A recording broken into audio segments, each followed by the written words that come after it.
Buenas noches, muchísimas gracias por estar con nosotros. Sean bienvenidos a este programa de Conversando Contigo, donde esperamos que ustedes puedan participar con nosotros e interactuar. En esta ocasión tenemos como invitado al doctor Marlon Giovanni Rincón Castellanos y pues esperemos que por favor aparezca en cámara, doctor. Bienvenido, Mucho gusto gusto. saludarle. Igualmente. Nos acompaña desde México como especialista en tema de vacunas contra el COVID, que sabemos que son muchas, pero muchas especulaciones que hay, no hay demasiada información, tanto verdadera como falsa, lo comentábamos hace un momento con el doctor vía Zoom y decíamos que pues, de plano tenemos mucha información en redes sociales que de pronto resulta ser verdadera, pero también hay mucha que resulta ser falsa, ¿no, doctor? Entonces, puedes comentar acerca de este proceso que ustedes están viviendo en México para la vacunación, cómo lo están llevando a cabo, cómo están desarrollándolo. Pues el proceso que estamos llevando en México es bastante parecido a los demás países de Latinoamérica, con el único detalle que se está abarcando primero lo que son grupos de combate contra el COVID. Se comenzó lo que es la primera oleada de vacunación a finales de enero con personal médico de primer contacto. Por ejemplo, médicos, enfermería, personal cabilleros, químicos, que están en los búnkers COVID. Después de eso, se comenzó a vacunar a la población de riesgo, como los adultos mayores de 70 años, 65, 60, y así están en este caso abarcando lo que son grupos de edades conforme van llegando los lotes de vacuna. Se empezó a vacunar también lo que son los grupos de maestros y por último ya van otra vez con lo que son los grupos de edades en decreción de que 50, 45 y así hasta llegar a los grupos de hasta pacientes de 12 años, que es donde tenemos lo que es registro o evidencia de seguridad de las vacunas. Posteriormente ya el tiempo y la evidencia dirán qué va a pasar con los demás pacientes, pero hasta el momento ese es el progreso que llevamos. Más o menos es un 15% de la población que se lleva vacunando hasta el momento.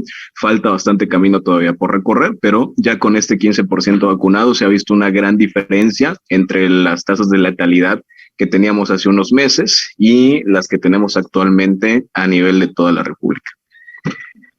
Tú mencionabas algo de evidencia. En cuanto a la evidencia, precisamente porque se han dado especulaciones en redes sociales de que la vacuna no está funcionando del todo, ¿qué evidencia registran ustedes en México en cuanto a la vacuna directamente? ¿Sí registra alguna evidencia positiva o de pronto todavía es muy temprano para dar una certeza directamente? Sí, se tiene registrado hasta el momento evidencia fuerte en lo que son los casos leves y moderados contra COVID. ¿Qué tenemos de registro? Que todos los pacientes que han sido vacunados, ese 15% de la población que tenemos vacunada hasta el momento, ha tenido una protección y ha tenido lo que son nulos síntomas o ya no han presentado síntomas contra reinfecciones contra el COVID-19 hasta en un 99% de los casos, que eso es bastante efectivo, pero recordemos, son síntomas leves y los moderados. Y lo que nos hace más evidencia recolectar, porque es menos población de pacientes que estudiar, que los pacientes graves, se tiene lo que es un registro de entre un 75 a un 80%. Entonces, sí es una evidencia fuerte, pero todavía nos hace falta colectar más datos. No podemos comparar en este caso el 80% de la población que va a desarrollar síntomas leves y moderados, que nos puede dar un registro más preciso, un sesgo poblacional más grande, al grupo de pacientes del 20 y del 15% que se enferma de patología más grave y es más difícil de estudiar en este caso. Pero sí hay una evidencia que va fortaleciendo la eficacia de la vacuna hasta el momento. Se está hablando inclusive de que lo que manejan en redes sociales como mitos prácticamente, de que la vacuna viene a modificar el ADN, que viene a reformar algunas cosas. ¿Qué nos podrías comentar acerca de ello? Porque sé que mucha gente está con esa expectativa también. Ok. Antes de comentar eso, tal vez me gustaría como que tocar de 2 minutitos un poquito de lo que es un poquito de historia.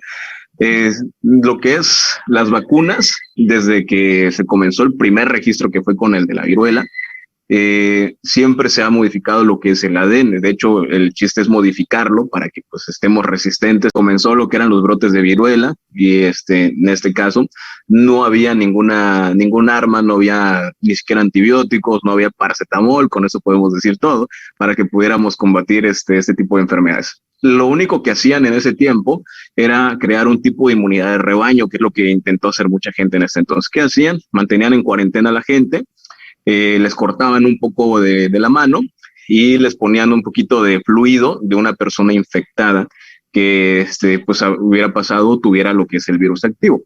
Los mantenían en cuarentena, 40 días encerrados, en ese mismo lugar donde estaban encerrados, ahí hacían pipí, ahí dormían, ahí comían todo. Y al final se daban cuenta de que de todos modos estas personas que se intentaban una inmunidad de rebaño, muchas terminaban falleciendo. Entonces no se logró la eficacia que se deseaba. Más adelante, el doctor Edward Jenner, cuando fue creciendo, pasó por este mismo suceso. Fue un poco ortodoxo su método de experimentar con vacunas, pero se dio cuenta que las vacas de varios ganaderos no se enfermaban con el mismo virus que tenía el humano o no morían como morían los humanos de este mismo virus. ¿Qué empezó a hacer? Las pústulas de estas vacas, tomaba una muestra, las infectó en un niño y este niño después lo volvió a exponer contra un paciente enfermo y este niño ni murió ni volvió a enfermar. ¿Qué quiero llevar con esto? Que cuando nos queremos acercar a otro paciente que está enfermo para que nos contagiemos más rápido, sí vamos a crear un tipo de inmunidad, pero también corremos el riesgo de enfermarnos o morir. Las vacunas en este caso van a fortalecer y modificar la respuesta de nuestro sistema inmune. Si vamos desde un contexto general, sí modificamos nuestro interior, pero tampoco desde la paranoia o desde la ciencia ficción de que la vacuna nos va a venir a sacar un tercer brazo o me va a poner un color verde el ojo y otro azul. No, entonces sí va a modificar nuestra información porque al final de cuentas ese es chiste, que ahora nuestro cuerpo responda contra la enfermedad, pero es como si actualizáramos el sistema de virus literalmente de una computadora, más no nos va a venir a modificar para perjudicarnos realmente. Desde el lado financiero, no le convendría a ningún país por nada del mundo colocarnos una sustancia teratogénica o una sustancia que modifique nuestro ADN, porque desarrollaríamos cientos de enfermedades nuevas que de ningún sistema de salud a nivel mundial lo pudiera costear. Entonces, desde el lado financiero, no le conviene a ningún país realmente. Tampoco son enfermedades que pudiera llegar a costear jamás en la vida. Simplemente vayamos del lado de la diabetes, una enfermedad que se le salió de las manos a todos los países y eso está colapsando sistemas de salud a nivel mundial. Entonces, no está esto. Un mito muy común que decían que hasta salieron retos en internet de que se pegaban un tenedor y que ese tenedor se pegaba al brazo. Suceden tres cosas con ese aspecto. Uno, de por sí nuestra piel y más en las zonas más tensas o las zonas más elásticas de tensión, como que son brazos, muslos y rodillas, pues segregamos siempre un poquito más, en este caso, de sudoración y pues hay ciertos materiales que se van a adherir. O sea, estamos un poquito sucios, si lo podemos ver desde ese lado. Y varios de estos retos los hacían con un poco de inclinación del brazo. Entonces, por gravedad, aquí los objetos que colocáramos, monedas o tenedores, iban a quedar pegados un cierto tiempo. Más no se les está colocando ningún chip ni ninguna sustancia que haga radiación, 5G, nada de eso a los pacientes. Repito, lo del lado financiero, no se pudiera costear. Por ejemplo, aquí en México con trabajo tenemos 4G en algunos lugares, entonces menos podríamos costear ya lo que es vacunar a la gente totalmente con microchips o tecnología que todavía ni siquiera está desarrollada. Y en cuanto a las vacunas, ¿cuál de todas ha sido la más efectiva? Porque hemos visto que se han desarrollado muchísimas y de pronto pues queda también duda que si la Sputnik 5, que si la AstraZeneca, que si la Pfizer, entre otras que pueden existir. A nivel mundial, que cada país creo que ya empezó a tratar la manera de ir desarrollando, por lo menos los países que tienen investigación médica y han querido promover esa vacuna.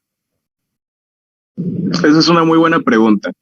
Siempre que hay un medicamento que sale a la venta, una vacuna o una pastilla, lo que sea, tenemos que ver los siguientes criterios.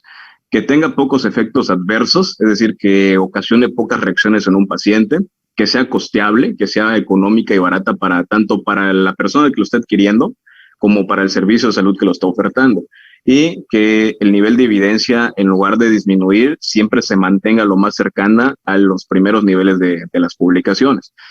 Siendo estos los criterios o los tres criterios más importantes de cualquier medicamento, tenemos en cuenta que las vacunas que hasta ahora cumplen con esos tres pasos son lo que es Pfizer, lo que es Moderna, AstraZeneca, lo que es la Sputnik, y por ahí va también atrás, atrás me refiero en tiempo que logró acreditar estos criterios, lo que es CanSino. Después de eso vienen otras vacunas, pero las que tenemos hasta el momento, que ya las están reproduciendo en todos los países, que ya son las que se están aplicando incluso, son estas que acabamos de mencionar. Ahora, si nos vamos a lo que menos efectos adversos va a ocasionar para los pacientes y las más costeables también, porque también se va a valer que en un futuro me refiero a tal vez meses, algunas empresas particulares las quieran comercializar y tienen que ser económicas y accesibles para los pacientes, que hasta el momento la idea es de que sean gratuitas. Pues sería lo que es Pfizer y lo que es en este caso AstraZeneca. ¿Qué diferencia tienen Pfizer, Moderna, Biotech, Sputnik de la AstraZeneca? Una cosita bien diferente, que AstraZeneca fue creada sin fines de lucro con la Universidad de Oxford. Al crearse sin fines de lucro quiere decir de que ellos no están recibiendo estas regalías por la venta de la vacuna. Más o menos está costeando alrededor de $5 crear una vacuna de AstraZeneca, y una de Pfizer, una de Moderna, una Sputnik, están costeando más o menos los $20. Quiere decir de que pues esos $15, esos $10 restantes, si los ponemos en ese contexto, es la retribución o la ganancia que están teniendo las empresas, que no es malo, al final de cuentas tienen que regresar su inversión, pero si nos vamos a ese coste-beneficio que es más adquisitivo para los países, pues en este caso lo que es AstraZeneca lleva a ese punto. Si nos vamos a niveles de efectos adversos, la vacuna de Pfizer es la que hasta el momento ha demostrado menos efectos adversos de los pacientes. ¿Por qué? Porque esta solo replica lo que es una pequeña parte del virus, más no utiliza un virus secundario o lo que llamamos un vector para inocular al paciente. Es como si dijéramos que la policía tiene un caso de un asesino serial y encuentra que todas sus víctimas tienen un tatuaje, ¿no? Entonces, sin necesidad de que en este caso lancen otro asesino serial para encontrar a este mismo, van a ir a buscar los que tienen este tatuaje para pues prácticamente localizar a quiénes son de este asesino y quiénes son de otro. Y las demás vacunas como Moderna o como CanSino ocupan un vector, es decir, ocupan un virus secundario como un adenovirus que pues sí va a enfermar al paciente, pero son virus atenuados, son virus muy débiles, entonces sí le van a dar efectos adversos al paciente, pero no son efectos que hasta el momento se demuestren que son letales. Sin embargo, sí son un poquito más molestos, si lo ponemos en comillas, para el paciente que otras vacunas como Pfizer y AstraZeneca. Hablando de los síntomas, de que de pronto pueden dar algunos síntomas posteriores. Mira, acá en Guatemala por lo menos es muy poca la información, pero han habido por lo menos 2 casos que de pronto salieron a la luz, en el cual decían que la persona que recibió la vacuna no tenía no tenía el colegio del virus, pero al momento de vacunarla, días posteriores desarrolló el virus y falleció. Fue un poco más agresivo todavía de lo que se hubiera esperado si no hubiera tenido la vacuna. ¿Qué tan cierto es esto que pueda ocasionar o que pueda ocurrir? ¿Y debido a qué también? Que sería la otra pregunta. Suceden 3 cosas en ese aspecto. La uno, y la que puede dar este tipo de noticias a nivel mundial, es de que las vacunas, si bien en su mayoría nos llegan a proteger, no son 100% seguras hasta el momento. Ocupan más o menos un promedio de entre el 92 al 95% de eficacia, que sí es bastante. Si a mí me dan a escoger entre estar en el 100% de probabilidad de que me pueda morir por el COVID o que tenga un 5% de probabilidad, pues escojo el 5%. Entonces, es lo que pasa con las vacunas. ¿Qué puede llegar a pasar con este tipo de pacientes? Que pues lamentablemente no inoculen por completo la inmunidad, el virus siga siendo agresivo, que tal vez tengan otras comorbilidades que pues tal vez que así el virus, tal vez el COVID los iba a matar, pero igual pudo haber tenido otras enfermedades que coincidieron con una reinfección en este caso. Y aparte de eso, sucede una cosa secundaria que está llamando mucho la atención. Muchas veces es subdiagnosticado lo que es el virus. Puede que el paciente esté recibiendo su vacuna el día de hoy y tenga que tener 21 días después lo que es la segunda dosis para tener un margen más de seguridad. Entonces, al momento de recibir la primera vacuna, si el paciente jamás se ha infectado, digamos que el rango de protección puede estar entre un 70 y un 75%. Por lo tanto, es más grande el rango en este caso, de riesgo de que ese paciente enferme de gravedad si no ha recibido su segunda vacuna. Pasa caso contrario con las personas que ya se infectaron una vez y que ya se vacunaron, y aunque no se hayan puesto la segunda dosis, si el paciente ya tuvo una infección previa, por al menos sí se alcanza una evidencia entre por al menos un 90-92%. No quiere decir de que si ya me infecté y me pusieron una sola dosis, no me tenga que poner la segunda, pero quiere decir que a veces pasa esto con los pacientes. Nunca se enfermaron de COVID, les pusieron la primera dosis, le faltaba la segunda, y antes de poner la segunda, lamentablemente ese paciente se enferma, y pues el rango de que pues este paciente enferme de gravedad es más grande. Lamentablemente, pues como cualquier medicamento, vamos a poner un ejemplo, con la penicilina para algunas infecciones bacterianas.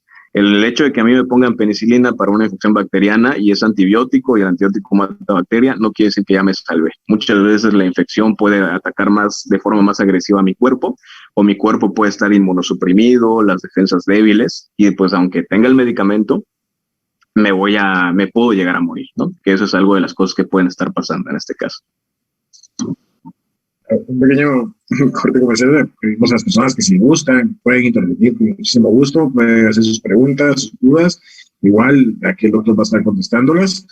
Y pues para eso es el programa, ¿no? Para acercarnos de la gente, acercar a los médicos, en este caso, acercar a cualquier invitado que tengamos especial de nuestro programa, para que ustedes puedan conversar con él también, su servidor como anfitrión, sino también ustedes tener el contacto directo con cada uno de nosotros. Doctor, hay otras dudas en cuanto a las vacunas, pero también existen dudas en cuanto a los tipos de COVID que se han dado. Hoy, por ejemplo, estaba observando redes sociales, en que existe demasiada información por ahí, que es la parte más rápida, que tenía la información también, que habían encontrado una diversidad de patógenos de COVID en murciélagos ahora en China nuevamente. ¿Qué tan cierto podría darse esa situación y qué tan complicado podría llegar a ser para tener una visión de futuro? El COVID como tal es un tipo de virus, es un tipo de virus que ya ha existido desde hace mucho tiempo en la humanidad, y al mismo tiempo que como hay muchos tipos de influenza y estos van mutando, H1N1, H5N5, de la misma manera, COVID siempre ha habido. Y mucha gente que estuvo haciendo teorías conspiranoicas decía, es que hace años ya había hasta tratamientos para el COVID, ¿no? Porque hay vacunas o hay medicamentos que dice contra COVID. El detalle es que sí, desde siempre ha habido COVID, pero la cepa COVID-19 o la cepa SARS-CoV-2 es reciente, de hace 2 años, ya año y medio para la fecha. Entonces, eso es lo que ha venido sucediendo con esto. Sí ha habido COVID antes, pero la cepa con la que estamos lidiando a nivel mundial en esta pandemia es reciente, y por lo tanto, al no tener memoria o que nuestro sistema inmunológico no conociera este virus, por eso es de que es tan peligroso realmente más para las personas que tienen factores de riesgo. Ahora, si es realmente tan peligroso o no el COVID, lo es por una razón, porque nuestro cuerpo todavía no lo llega a reconocer, más no es 100% mortal o no es 100% letal. ¿Cuál es el riesgo de todo esto? De que lamentablemente al inicio de la pandemia no sabíamos cómo combatir este virus. Era tan variable, mostraba signos y síntomas diferentes en cada paciente, era en este caso no regular a las neumonías que conocemos. Entonces eso nos vino prácticamente a dar por un punto ciego que teníamos como personal de salud. Hace un año, si bien estaban, por ejemplo, algunos medicamentos como daban como en combo básico, casi ibas a un centro médico y decías, tengo gripa, y te daban tu bolsita con medicamentos de ivermectino, celtamivir, acitromicina, etc. Hoy en día, año y cachito después de que comenzó esta pandemia, sabemos que son medicamentos que realmente no tienen utilidad actualmente contra el virus. Van a haber muchos médicos que salgan a defender esto y que digan, es que hay artículos científicos que dicen que sí sirven el medicamento contra el COVID. Hay artículos médicos que dicen que la ivermectina sí sirve. Sí, hay artículos médicos, pero también en los artículos médicos hay grados de evidencia. Los artículos que dicen que estos medicamentos llegan a funcionar son estudios observacionales. Les voy a poner un ejemplo. El 80% de los pacientes que enfermen por COVID, el 80% a nivel mundial, que simplemente es una cantidad enorme de gente, va a ser COVID leve, es decir, se va a curar solito. Tome algo, no tome nada, va a sanar solo. Entonces, si yo agarrara, por ejemplo, aquí en el lugar donde vivo, agarro 100 gentes que se enfermaron de COVID y yo les diera refresco con sal para tratar el COVID, y esas 100 gentes se sanan y curan, yo puedo publicar un artículo científico que diga, el refresco con sal curó a 100 gentes de COVID-19, pero tal vez eran 100 gentes que de todos modos eran del 80% de la población mundial que iba a sanar solita a tomar algo o no. Sin embargo, ya hay un estudio científico y por ahí va a haber un grupo de médicos que diga, mira, hay un artículo que dice que la sal con refresco cura el COVID, y lo van a empezar a dar. Entonces, ese es el detalle que sucede con esta cosa. El otro 20% que desarrolla COVID no quiere decir que se va a morir. De ese 20% sí son los que van a desarrollar síntomas fuertes, pero de ese 20%, el 15% son los que van a desarrollar neumonía. De ese 15%, más o menos entre el 13 y el 14% van a desarrollar neumonía leve y moderada. Y solo entre el 2 y el 1% van a desarrollar una neumonía severa, y solo el menos del 1% es potencialmente mortal.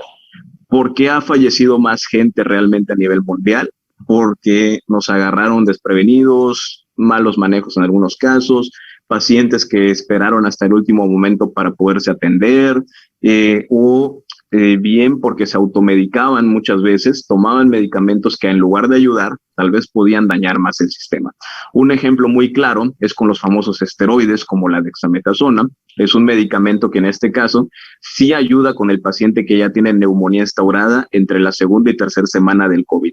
Pero si yo le doy un esteroide a un paciente en la primera semana de la enfermedad, cuando todavía no hay neumonía, a lo mejor ese paciente ni neumonía le iba a dar, pero al meterle un esteroide, lo voy a inmunosuprimir, y si no le iba a dar fuerte, ahora sí ya me lo trone.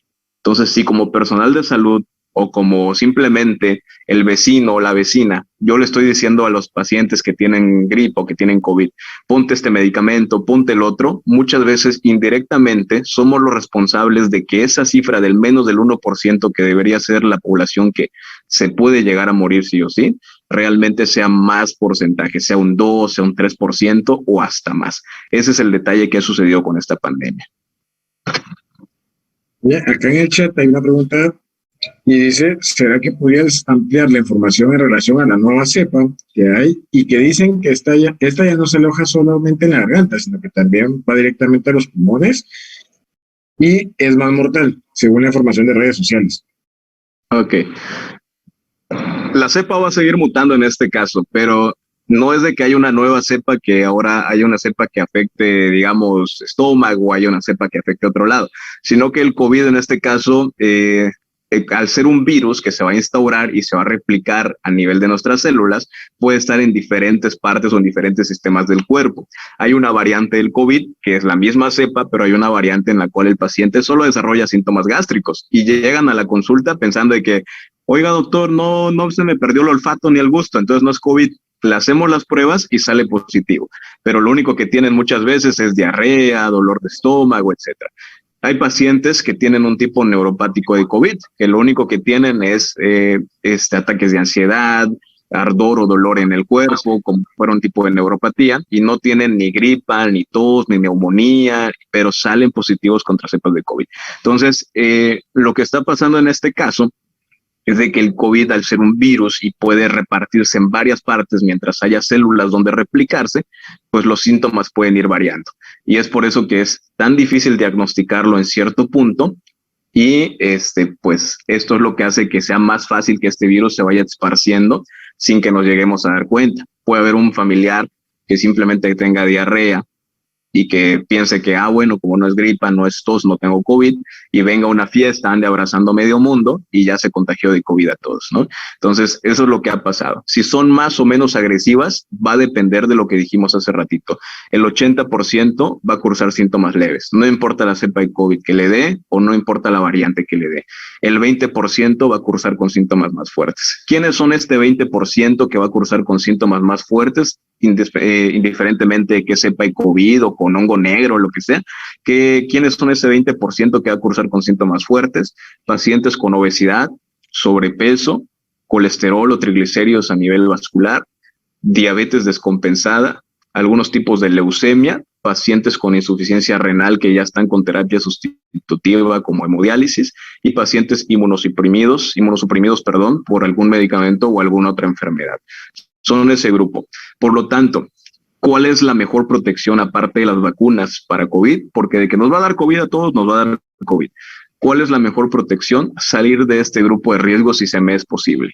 ¿Cómo salgo de este grupo de riesgo si se me es posible? Pues la mayoría de los pacientes que se van a complicar son los que tienen problemas vasculares. Por lo tanto, hay que empezar a hacer más ejercicio, comer más sano, bajar nuestros niveles de colesterol y triglicéridos, y con eso, independientemente de qué cepa de COVID le dé al paciente, si no forma parte de ese 20%, tal vez ni se dé cuenta que se enfermó o le dé como una simple gripita únicamente.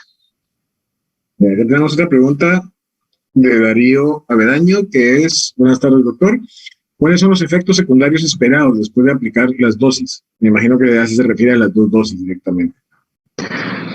Depende de la vacuna. Por ejemplo, de Pfizer, que en este caso son la replicación de la proteína Spike, que simplemente son partes del virus.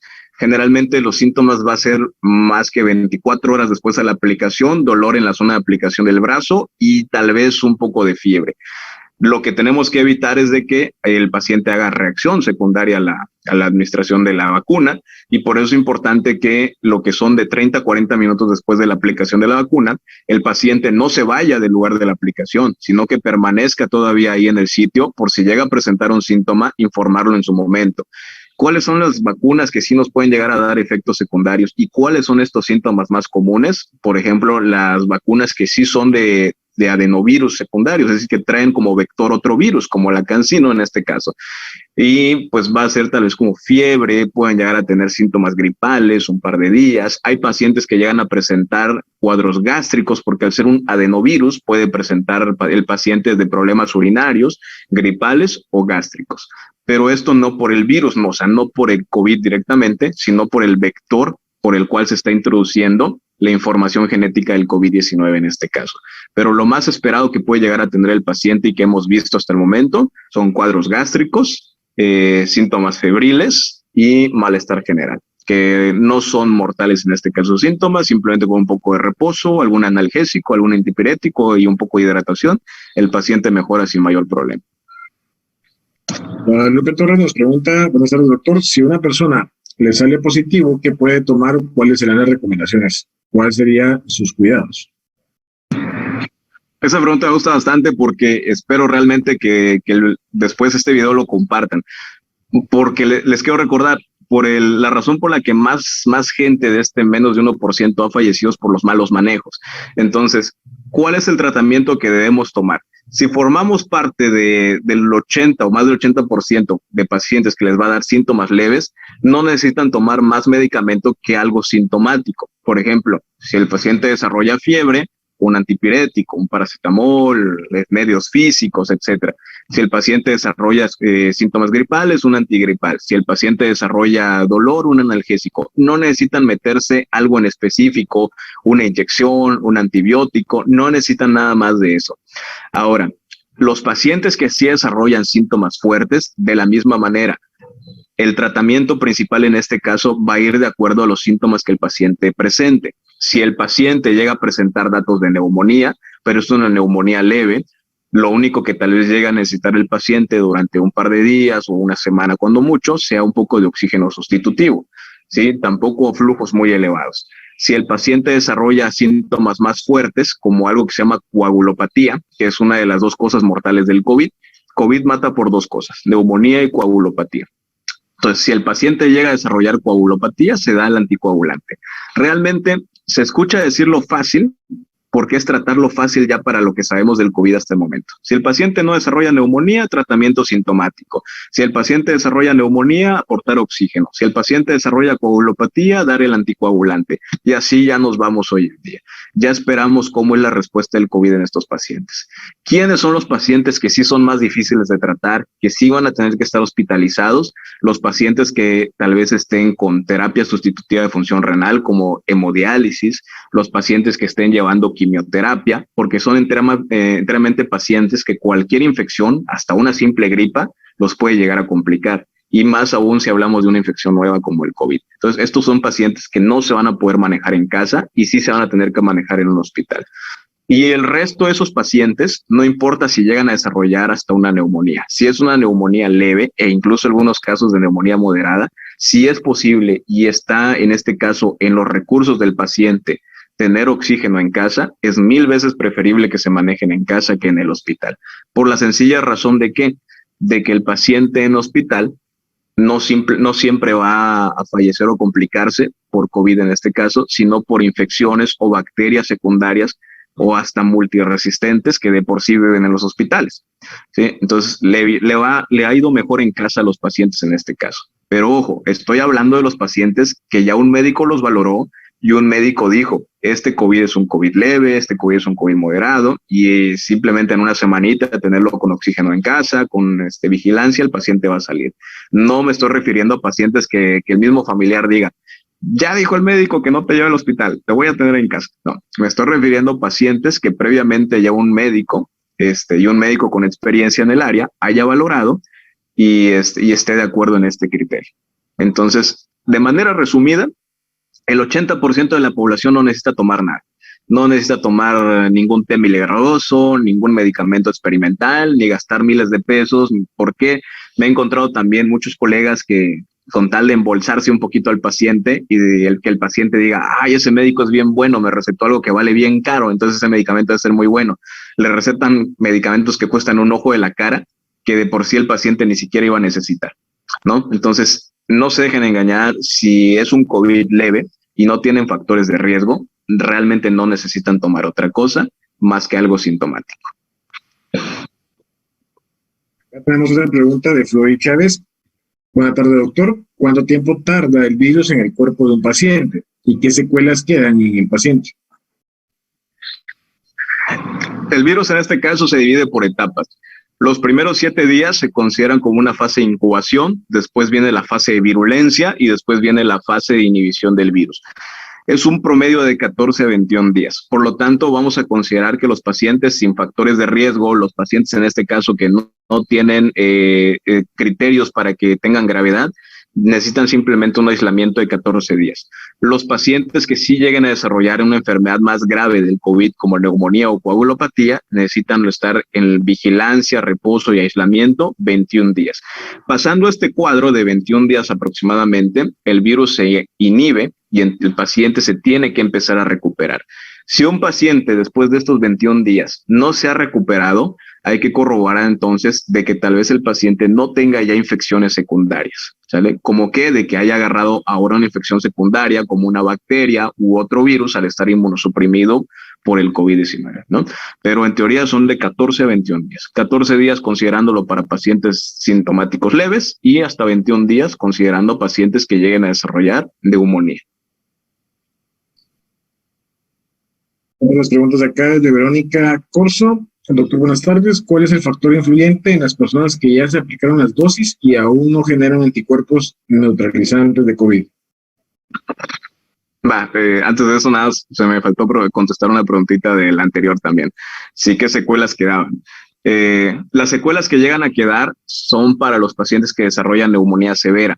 El paciente que desarrolla neumonía leve o un COVID leve, sí llega a tener un tipo de daño nervioso por el COVID, por el virus, pero son síntomas que se van a ir quitando con el paso del tiempo. Puede llegar a tardar hasta algunos meses, pero van a desaparecer en su totalidad.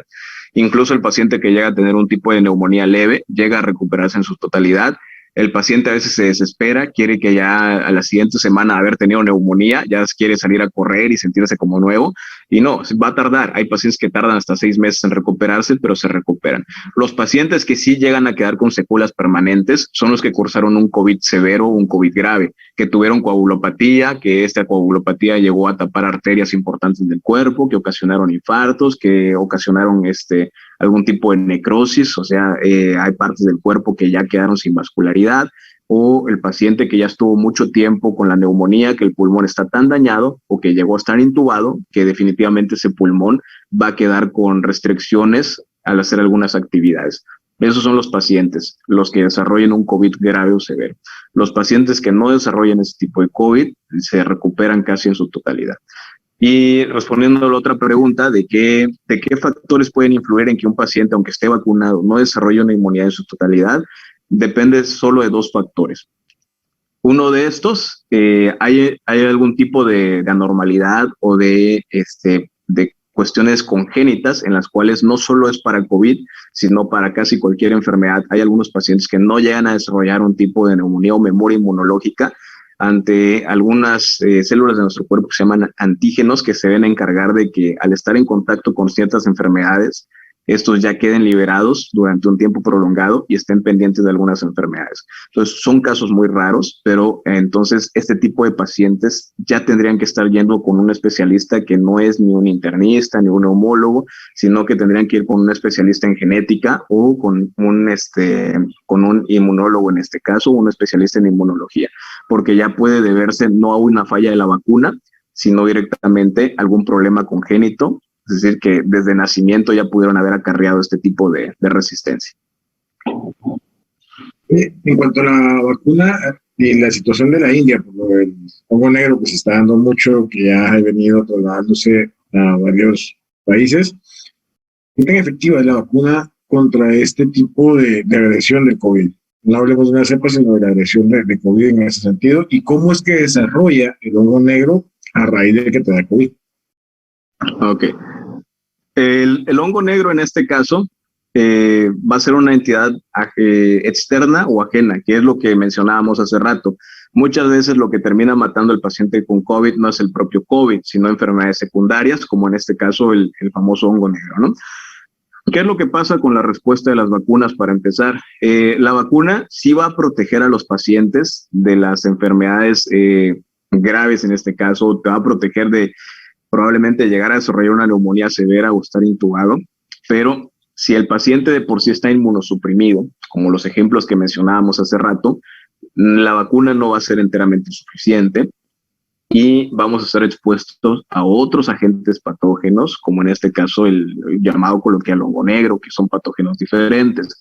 Entonces, esta va a ser una entidad que tiene que preocupar sí o sí a pacientes que están inmunosuprimidos o pacientes que en este caso ya tienen muchas comorbilidades, es decir, otras enfermedades que de por sí le están pegando al cuerpo en estos momentos.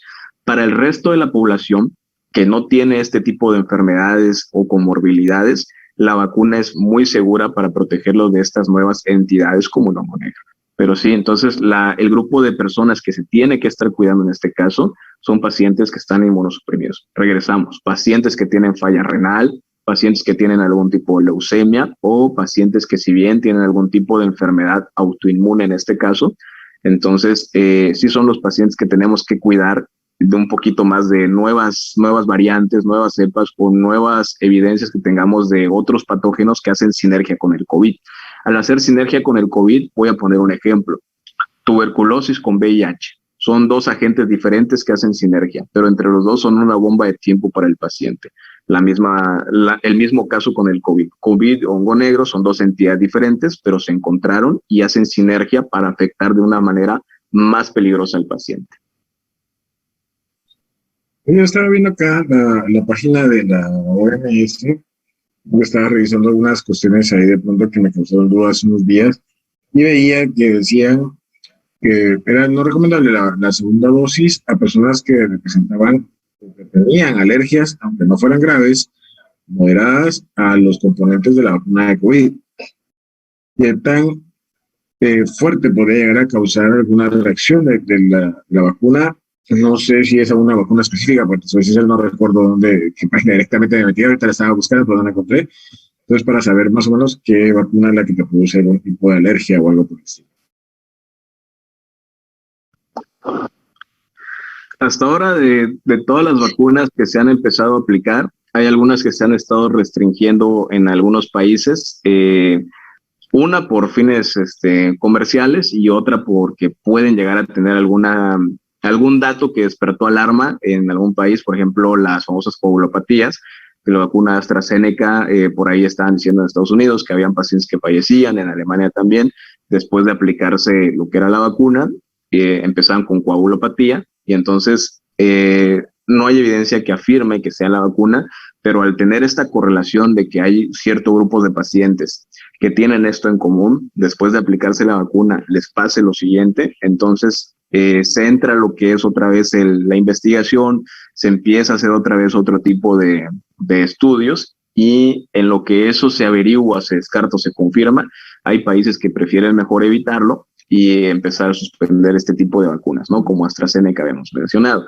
Pero realmente lo que hace la recomendación de la OMS ya queda más a criterio, en este caso, de cada país. Ellos generan recomendaciones y ya cada país, conforme va viendo que su población va avanzando o la necesidad del riesgo-beneficio de la vacuna, emplean este tipo de diferentes marcas a su población. Voy a poner un ejemplo. Aquí en México hubieron 3 picos de la enfermedad y, como les mencioné hace ratito, apenas el 15% de la población vacunada. Entonces somos un país en el cual no podemos ponernos pues los moños de decir solo quiero un tipo de vacuna y no el otro, porque el riesgo-beneficio que tenemos a los probables efectos secundarios de una vacuna a la gente que se ha muerto por COVID es más elevado a la gente que está muriendo que los efectos secundarios que puede llegar a ocasionar la vacuna. Entonces, es preferible, en este caso, aceptar las que nos manden y las que puedan haber que tengan una evidencia, en este caso, tolerable.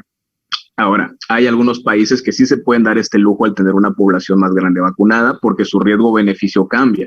Su riesgo-beneficio ahora es tengo más población que puede llegar a tener enfermedad por la vacuna que enfermedad por el mismo virus, ¿no? Entonces, esto va a ir cambiando, depende de la situación y la necesidad de cada país. Me preguntan, ¿cuáles son los riesgos que una mujer embarazada puede tener de que se infecte con COVID?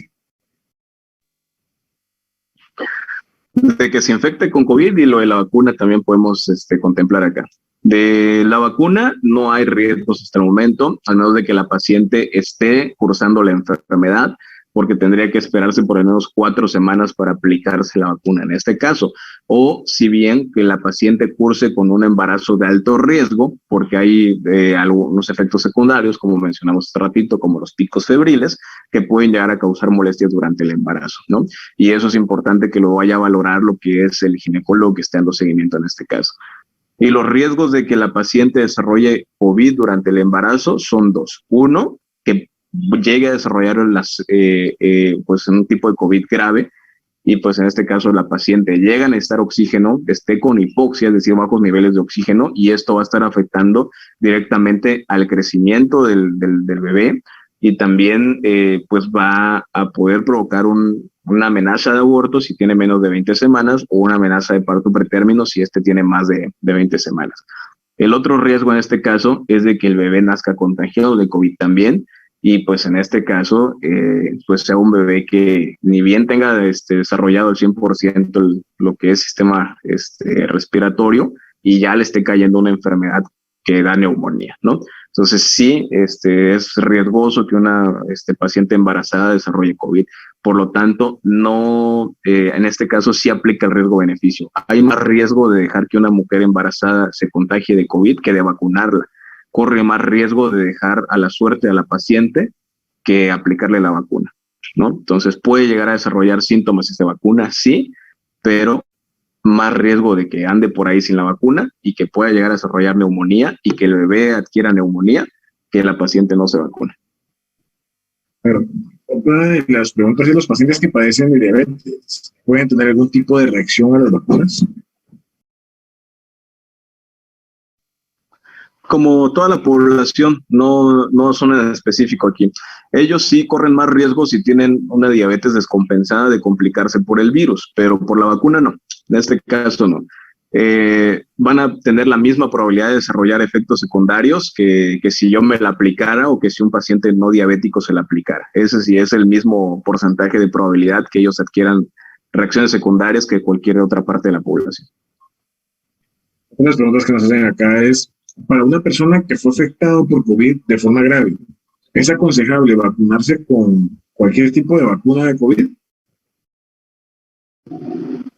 Sí, es más, si ya le dio una neumonía grave, hay de dos, o todavía está saliendo y ni bien se ha recuperado y puede volverse a enfermar, y si ya lo tiró una vez el COVID estando pues más sano, entre comillas, pues en este caso un segundo golpe, seguramente el paciente no lo va a tolerar. Tuvimos unos casos en el hospital, un ejemplo muy claro, tuvimos una paciente de 40 años, ni tan grande ni tan joven, le dio COVID, la tuvimos intubada un mes en el hospital, nos costó mucho sacarla, la paciente salió y bravo y haciendo fiesta y todo muy bonito, y 2 meses después la paciente regresó. La paciente regresó, ya no, la familia ya no aceptó ahora sí la intubación porque pues la paciente ya ha sufrido mucho, ya tenía la experiencia de una reinfección pasada.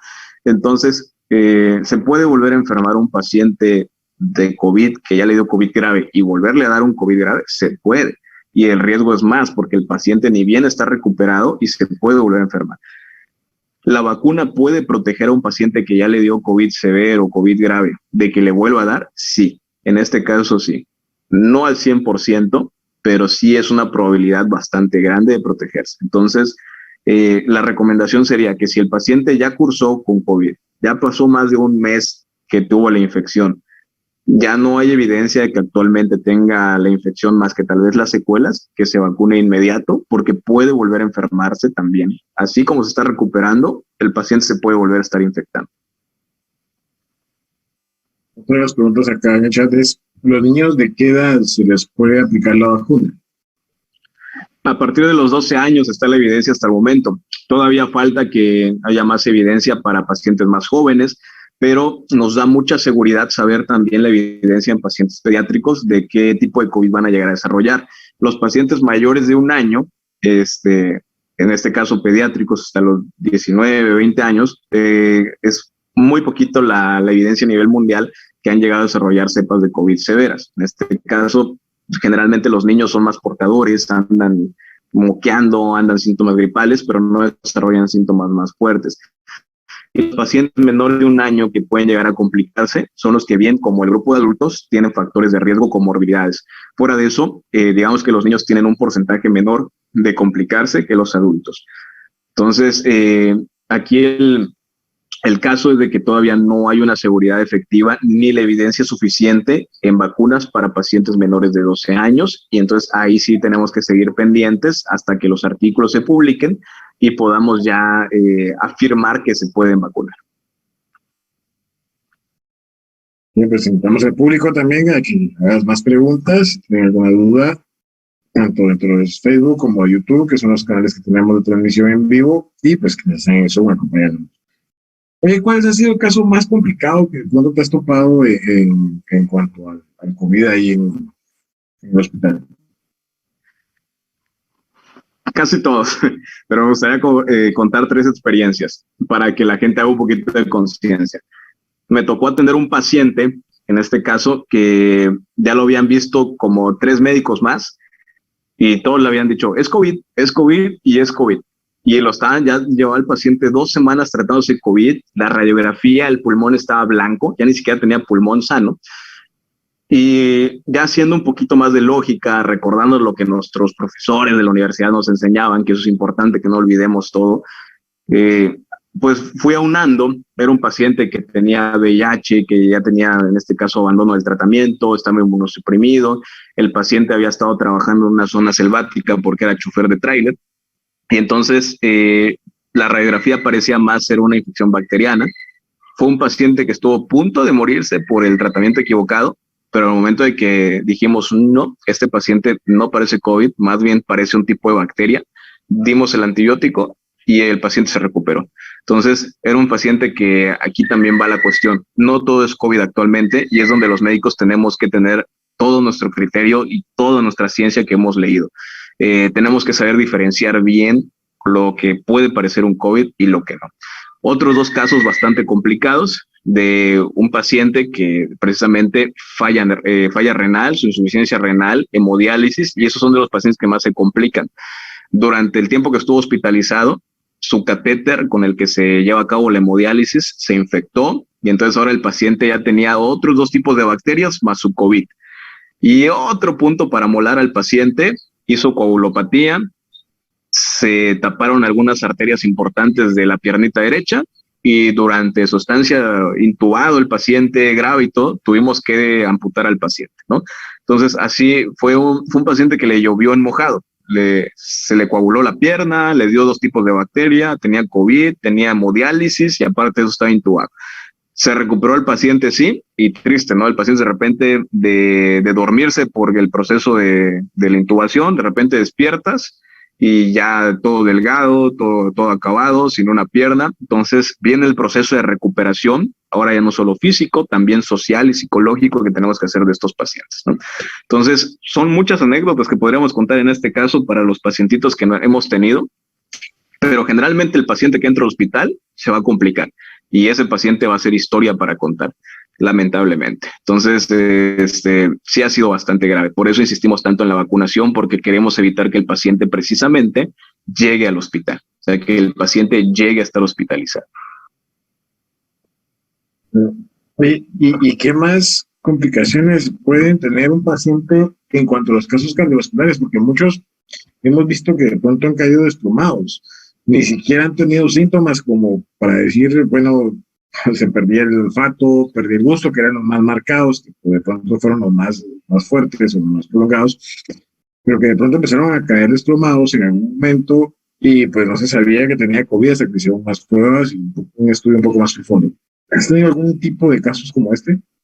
Bastantes casos. Lo que pasa es que, como mencioné hace rato, el COVID también da coagulopatía. El cuerpo empieza a generar coágulos adentro y hay muchos pacientes que no necesariamente llegan a desarrollar neumonía, pero sí tienen la coagulopatía. Y si el paciente de por sí tiene factores de riesgo cardiovasculares como obesidad, sobrepeso, colesterol, triglicéridos, y de por sí esas arterias están llenas de colesterol y triglicéridos, esos pacientes que desarrollan esos coágulos, a pesar de no tener neumonía, pues de repente es como el paciente que llega a desarrollar un infarto porque un coágulo se traba en una arteria del corazón o en otro órgano vital del cuerpo o en el cerebro. Entonces muchas de esas cosas estuvieron pasando.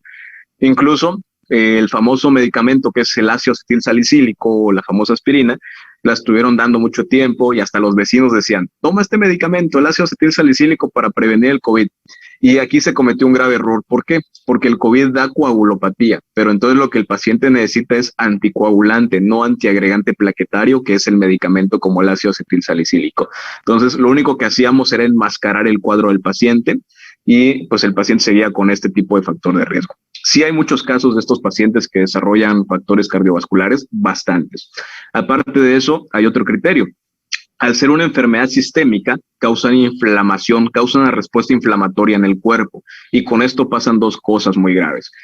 El paciente empieza a elevar sus niveles de glucosa y si el paciente es diabético, mal controlado, y esta enfermedad está elevando sus niveles de glucosa, como cualquier complicación del paciente diabético que siempre ha existido, que de la noche a la mañana puede colapsar por los niveles de glucosa elevado o bajo, lo mismo pasa con estos pacientes. Y el segundo factor, el paciente llega a desarrollar en este caso también lo que es una tormenta de citoquinas. Cuando el cuerpo se viene a dar cuenta que un virus está destrozando el organismo, nuestras defensas quieren atacar como bomba por todos lados. Y esta inflamación sistémica también causa que el paciente llegue a colapsar o de manera súbita, sin tener síntomas marcados previamente, pues llega a presentar datos severos de la noche a la mañana. Se ha escuchado por diferentes personas que el COVID no se contagia con el manejo de documentos. ¿Qué tan cierto es eso? El COVID es enteramente un virus aéreo. En este caso, el medio de contagio directo es fluidos, saliva, partículas de Brush en este caso, o vía aérea. Estornudamos y el aire directamente transporta el virus. Los famosos tapetes sanitizantes realmente no tienen una evidencia de que funcionen en este caso. De hecho, hasta el mismo gel antibacterial o un gel antimicrobiano no tiene una evidencia enteramente que funcione contra el COVID. Por eso la manera más fuerte de protegernos es el cubrebocas, en este caso, porque ese es el principal medio de contagio. Hubo evidencia, de hecho, durante la pandemia, que el mismo equipo personal de protección que utilizamos los médicos, ese trajezote de astronauta blanco, los gogles, careta, que había más riesgo de contagio utilizando el equipo personal de protección que simplemente entrando con una mascarilla bien sellada y bien hermética. La principal vía de protección que tenemos, entonces, y el principal vía de contagio va a ser esto, vía aérea. Que contagiarse por medio de documentos, que a través del dinero que damos en la calle, es un porcentaje que llega a haber, pero muy mínimo. ¿Cuál va a ser el riesgo de contagiarse agarrando un documento que puede estar contagiado? Que yo agarro ese documento y con la mano que lo estoy agarrando me meta el dedo en la nariz, aunque se escuche feo, me rasque el ojo o agarre y me meta el dedo en la boca. Ese es el riesgo. ¿Por qué? Porque es medio de fluido y medio de contacto directo vía aérea. Si no hacemos eso, no importa, lavadito las manos, cualquier cosa que agarremos, dinero en la calle, vamos al súper, documentos, simplemente el lavado de manos constantemente y eso, y una buena mascarilla que sea hermética para la vía aérea, con eso. Las mascarillas, ¿qué recomiendas tú? ¿Qué mascarilla recomiendas? Porque cuestiones de costos también ha sido bastante fuerte para la gente, máximo que se han quedado sin empleo. La mascarilla quirúrgica, que es la más económica, que se tiene a nivel de mercado, o la KN95, que es la que se tiene como medida de contingencia a nivel internacional. Las dos tienen el mismo porcentaje de protección. La diferencia en este caso es el tiempo que llega a durar este tipo de mascarillas. Por ejemplo, un N95, KN95 puede llegar a durar casi un día entero y una mascarilla tricapa quirúrgica puede llegar a durar un par de horas, entonces hay que desecharla. De ahí las dos nos protegen mientras estén herméticas, que veamos que el aire que estamos respirando llegue directamente de la nariz a la mascarilla y no anexos, entonces las dos son igual de útiles. Que en este caso, para apoyo de la economía, ya para el año de pandemia que llevamos, ya hay más estudios y también se ha demostrado. Antes nos burlábamos, decíamos, hoy las mascarillas de tela no sirven, pero ya hay artículos que dicen que las mascarillas incluso de tela, pero mientras sean tricapa, tienen la misma, el mismo grado de protección que las mascarillas quirúrgicas o KN95. Entonces, la gente bien puede agarrar una mascarilla de tela, pero que sea tricapa, y estarla lavando constantemente, ¿sí? Para no estar comprando cada rato mascarillas. Correcto. Otra de las preguntas acá es, ¿qué pasa si una persona consume alcohol al recibir su dosis de la vacuna de COVID? ¿Afecta la efectividad de la vacuna?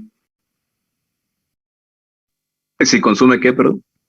¿Alcohol? Bebidas embriagantes. Es que no alcancé a escuchar. Bueno, en este caso las vacunas, lo que sugieren, el grado de evidencia que ellos sugieren es de que no se ingiera alcohol durante las siguientes, por lo menos hasta 2 semanas. Y hay algunas vacunas, incluso como el Sputnik 5, que sugiere que durante los siguientes 40 días no se ingiera nada de alcohol. Pero los dos factores por los que pasa esto son sencillos. Uno de estos para no interferir con el metabolismo que el mismo cuerpo está creando contra el COVID. Muchas veces cuando ingerimos alcohol, como el alcohol, nuestro cuerpo detecta el alcohol enteramente como un veneno. Un veneno rico o feo para algunas personas, pero nuestro cuerpo lo detecta como un veneno.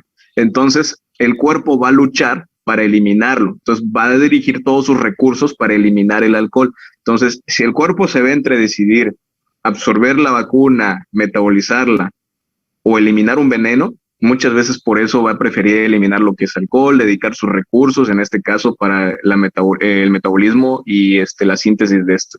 Entonces, por eso las vacunas recomiendan que si bien no es un factor que interfiera en la efectividad, de preferencia no se ingiera para que la vacuna realmente sea eficaz en este caso. No hay más preguntas ni en redes sociales ni en YouTube y acá tampoco. Llegando al límite de nuestro tiempo que hemos conversado contigo, te agradecemos la participación. Muchísimas gracias por compartir tus conocimientos y muchísimas gracias a ustedes que nos han visto. Recuerden que el próximo sábado no vamos a tener programa de Conversando Contigo porque vamos a estar en un evento muy, muy grande que es el primer congreso psicopedagógico que se está organizando y podemos tener la participación de forma en nuestras redes sociales, en nuestra página donde se encuentran. Pueden encontrar el link de inscripción y ahí podrán darse cuenta de toda la información. Muchísimas gracias, te agradezco bastante y antes de que se me olvide te hago entrega de tu diploma correspondiente Asesoría de Formación Multidisciplinaria de Medicina de Guatemala, entrega el presente diploma al doctor Marlon Giovanni Rincón Castellanos por su valiosa participación como invitado del programa Conversando Contigo, en el que se desarrolla el tema sobre la vacuna COVID-19, realizado en transmisión en vivo en las plataformas Zoom, Facebook Live y YouTube, dado en Mazatenango, Suchitepeque, Guatemala, el 12 de junio de 2021, y la firma de tu anfitrión en esta ocasión. Muchísimas gracias, te dejo el espacio para que te despidas de nuestro público y gracias a ustedes que están en casita viéndonos o en donde se encuentren. Muchas gracias y gracias a todos por habernos visto. Ojalá y puedan compartir el video para que, pues en este caso, la información, si bien va a salvar vidas. Y les dejo lo que es mis redes sociales por si quieren algún tipo de asesoría en específico o tienen alguna otra duda que quieran comentar. Simplemente me buscan en todas las redes, YouTube, Instagram, Facebook, como Dr. Rincón. Simplemente así. Y cualquier cosa que podamos apoyarlos, ahí estamos. Muchas gracias también por el espacio. Y Giovanni, muchísimas gracias. Esperamos tenerte pronto en otro programa más, porque sí tenés algunas referencias ahí, reseñas en redes que ya vi que nos interesan en algunos temas más. Así que esperamos verte pronto. Muchísimas gracias. Muy buenas noches a todos.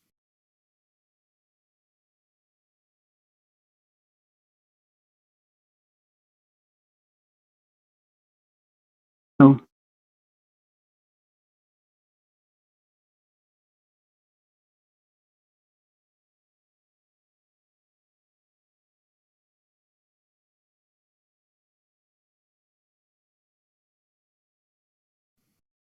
Vamos a darles un tiempo prudencial para que puedan llenar su link de diploma y puedan generar su diploma correspondiente del programa Conversando Contigo.